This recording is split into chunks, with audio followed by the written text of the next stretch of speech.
I stepped out of the bustling coffee shop, savoring the warmth of my drink on the cool night air. It was late and the streets were mostly empty, save for a few stragglers hurrying to their destinations. I pulled my coat tighter around me, feeling a sudden chill crawl up my spine. I dismissed the uneasy feeling, attributing it to the late hour and my own imagination. I started walking briskly towards my apartment, eager to escape the solitude of the night. But as I turned a corner onto a dimly lit street, I noticed a figure in the distance lurking in the shadows. My heart skipped a beat as the figure stepped into a pool of faint light. It was a man, tall and dressed in a dark overcoat, his face obscured by the brim of his hat. The hairs on the back of my neck stood on end, an instinctual warning that I was being watched. I quickened my pace, my footsteps echoing in the silence. Glancing over my shoulder, I saw that the man was following me, maintaining a constant distance. Panic swelled within me, urging me to run, but a voice in my head told me to remain calm and find safety. I ducked into a nearby alley, hoping to lose him in the labyrinthine streets. The narrow passage was cloaked in darkness, its walls closing in on me like a prison. I pressed myself against the cold bricks, trying to steady my breathing. Seconds felt like hours as I strained my ears for any sound.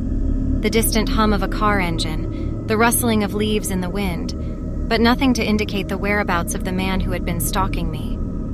I began to relax, thinking I had managed to elude him. Just as I was about to step out of the alley, a chill wind swept through, carrying with it a whisper that sent shivers down my spine. "You can't hide from me," it seemed to say, its voice a haunting echo in the night. Fear surged through my veins, propelling me forward. I ran blindly through the maze of streets, desperate to find sanctuary. But no matter how fast I ran, I could sense his presence trailing just behind me, an invisible specter haunting my every step. I reached my apartment building, fumbling for my keys as I tried to unlock the door. The metal jangled in my trembling hands, a harsh reminder of my vulnerability. Finally, I managed to open the door and rushed inside, slamming it shut behind me.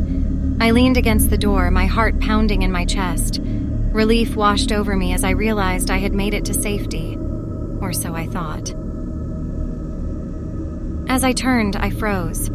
There, standing in the dimly lit hallway, was the man. He loomed ominously, his eyes fixated on me, devoid of any humanity. The realization hit me like a punch to the gut. He had followed me home. Terror gripped my throat, rendering me speechless. I stumbled backward, scrambling for my phone, desperate to call for help. But before I could dial a single digit, the lights flickered and went out, plunging the hallway into complete darkness. Panic consumed me as I groped blindly for an escape.